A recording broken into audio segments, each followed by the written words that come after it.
Hey guys, I brought you today into my laboratory.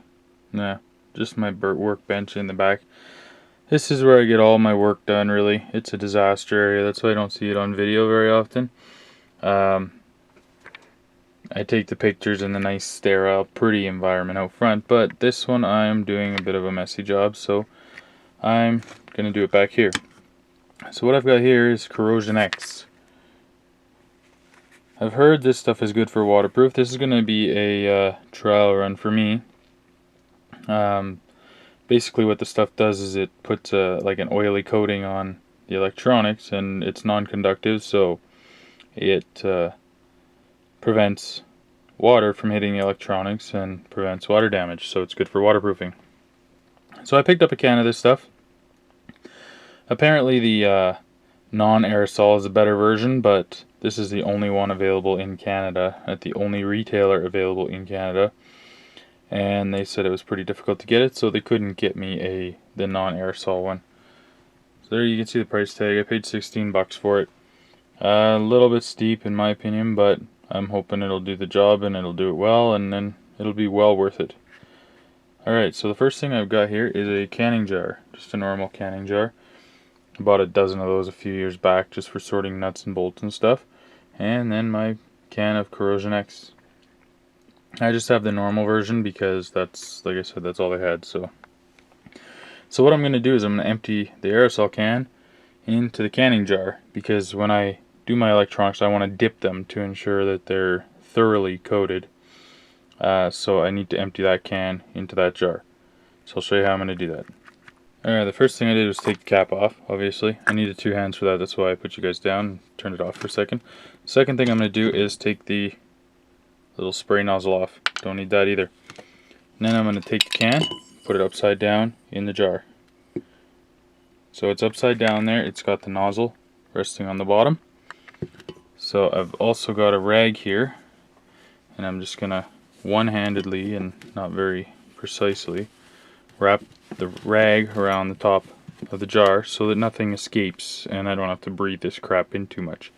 And then all I'm going to do is press down on the jar until the can's empty. And you can see that it's coming out there, and I'm just going to hold it here until it stops bubbling. And then all the solution should be out of the aerosol can and into my jar, and then I can just dip my electronics into that jar and it will coat it.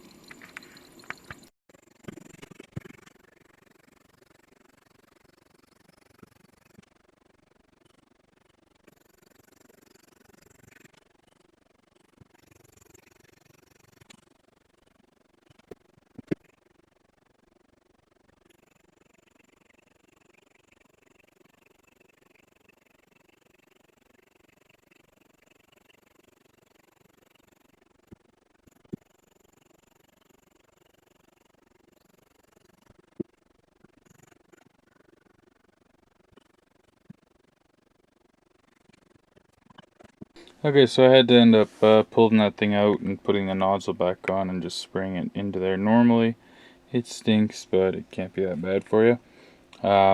This stuff just wasn't coming out anymore, so I sprayed it until the aerosol stopped and it was empty. So that's how much I got in my canning jar. Probably about a quarter of the jar full. It's not very much at all, but it should be enough to dip some of the stuff that I'm hoping to dip in there. First thing I'm going to dip is a controller for LEDs. You've seen Ted and Lyle's rock lights. They're super bright under their truck, the underglows or whatever. I got a set that's RGB, so I can make them whatever color I want. And there's a little controller board for that, so I want to dip that because it's not waterproof.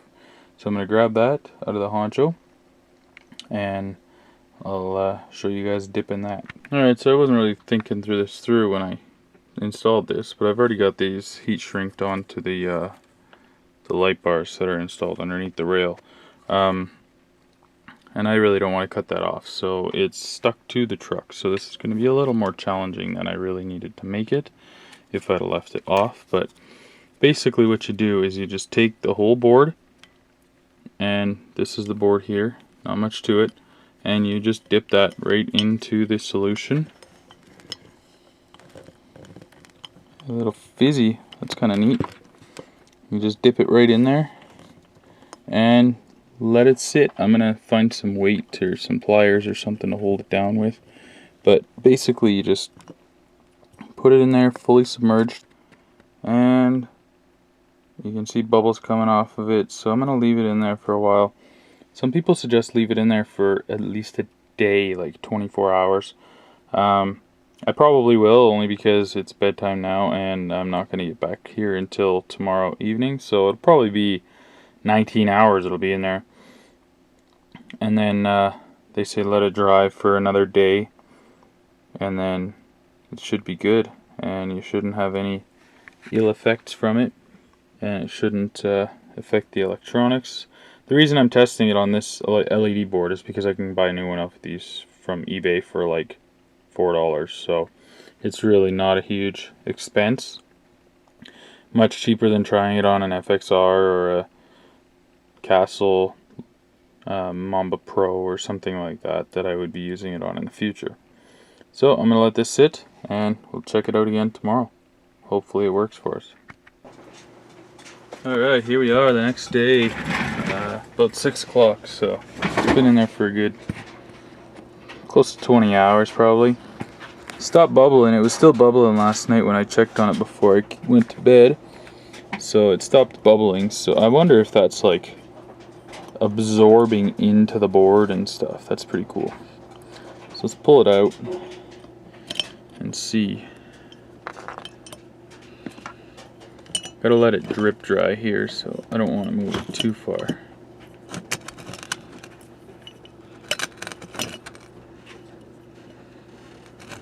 I don't really want to get it all over myself either. So there it is. It looks the same, only oily and nasty. So I'll let it drip dry and come back to it. Okay, it's the next day again, and this is the controller. It looks relatively dry. Still some oily on it, but I think that's how it's supposed to be. I figured what better way to test it than dump it in some water. See how this works. I'll show you guys live. As you can see, the lights are running in there, so we'll see what happens. Hopefully it doesn't make any smoke. Like I said, I wouldn't test it like this my first time with a speed controller or anything like that. That's worth more than a few bucks. But this LED controller, like I said, they're about $3 on eBay or something like that, so I don't mind taking that chance. I've got a few spares anyways, so just to see how it works. And if this works, then maybe I'll try it with some more expensive components, some ESCs or servos or whatever. So let's try it out. You can see the lights are still on, so that's a good sign. Alright, there we go. Now we can get it fully submerged. Let's give this a shot. Corner in there. Half submerged. Just move this in a little.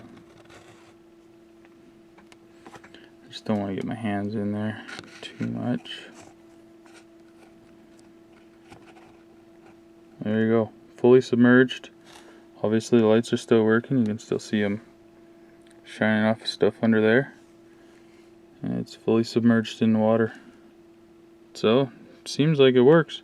Not sure if I would trust it for fully submerging other stuff, but definitely splash resistant at very least. There you go, CorrosionX. Seems to do what people say it'll do. So I'm sold. At least for cheap stuff anyway. Hope this helps you guys out. Cheap, inexpensive, and obviously effective way to waterproof your electronics.